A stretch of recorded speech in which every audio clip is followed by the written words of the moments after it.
The struggle for freedom and decolonization is not new to indigenous people in the world community.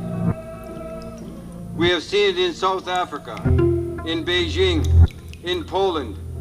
In fact, decolonization and freedom is one of the greatest struggles that will never leave the agenda of the world leaders until it is addressed honestly, without political or economic gain as the motivating force by the developed nations of the world, including Canada.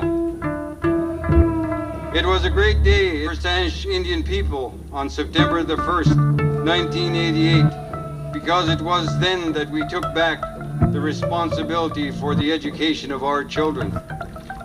We raise our Saanich flag today, and it will fly as long as Indian people are not a real part of the Canadian Constitution.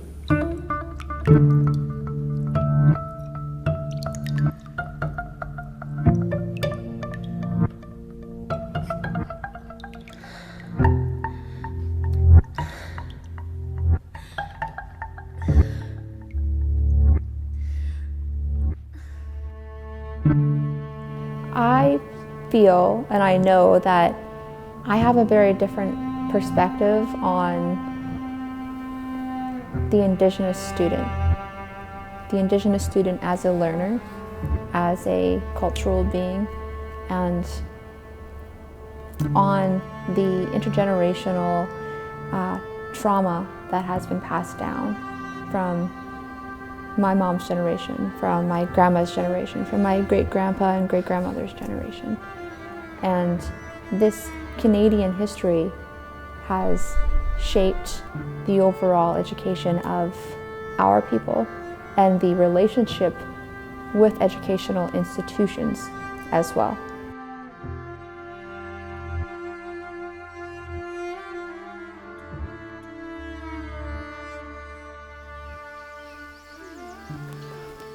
My grandfather avoided residential school. He only went to school up to grade 3 because of that, though he later received an honorary Doctor of Laws from UVic and other things for his amazing work in saving the Sanchothan language, or helps working with others to save the Sanchothan language.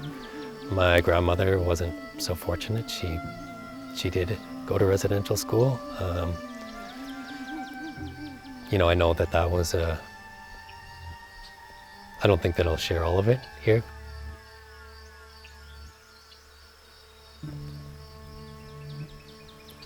It was a very difficult situation. You know, there was awful things that were done to her.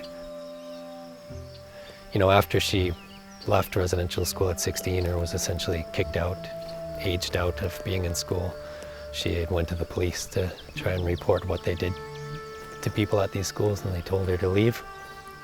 So she went down to California and she taught herself how to read and write. She wasn't taught that. She was forced to work in residential school.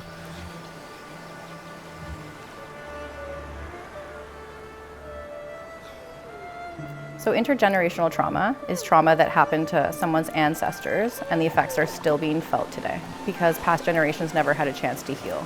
And without healing, there is no change.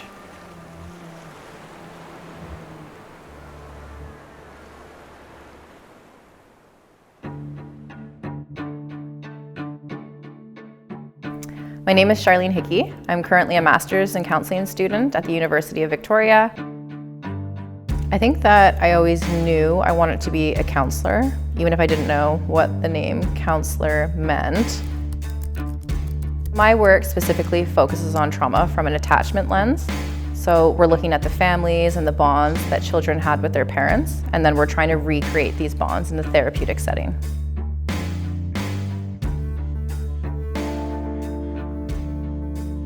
Using horses in a counseling setting is helpful. because often people coming to counseling don't have secure attachments. So they're able to bond more easily with animals than they are with people. I think when I got pregnant with my son, I realized that I had to do something more with my life. And then I realized that education is the next step to improving my life.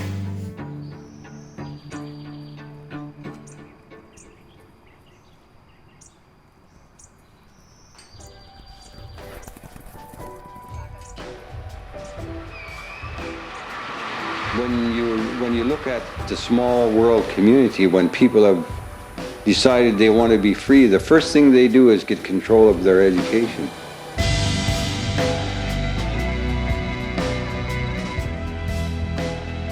And when we say get control of our education, we don't mean that the leaders get control or that a single group gets control. We mean everybody has to get involved. The children, the elders, the parents. They have to mold the ideas that are going into the minds of these children. This is the decolonization process. This is what Indian control of Indian education means. Can you sound out the word for me? Here comes the winner! Oh, you skipped a page.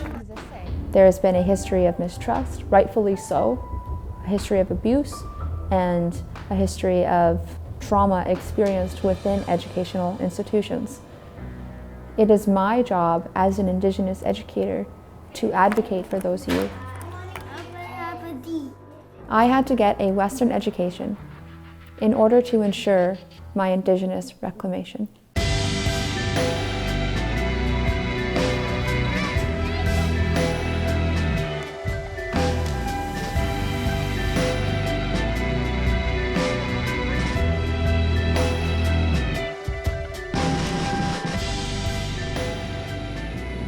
But I'm proud that I'm a Saanich person. I learned well the traditions of our people. And as time grew, as I grew, and then they transferred me to a residential school, which I don't have too good a memories of. You know, it wasn't all that good to talk about. Because at that time they had told us that we cannot speak or we cannot practice our way as Native people.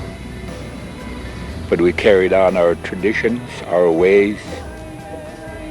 And I think today that, you know, I'm one of the people that are very proud that I did stick to talking my language and teaching the history of our people as I am now. And hopefully that you children will be proud that you're Saanich people.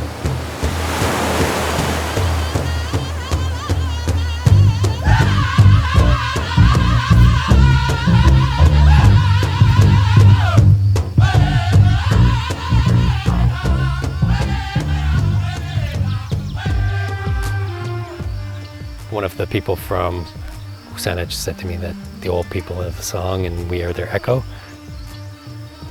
In order for education to be a meaningful tool in reshaping the relationship between Indigenous and non-Indigenous peoples, then we need to take into account Indigenous perspectives on education and the ways in which our narratives around education are shaped by and informed by the voices and echo of our ancestors and their teachings.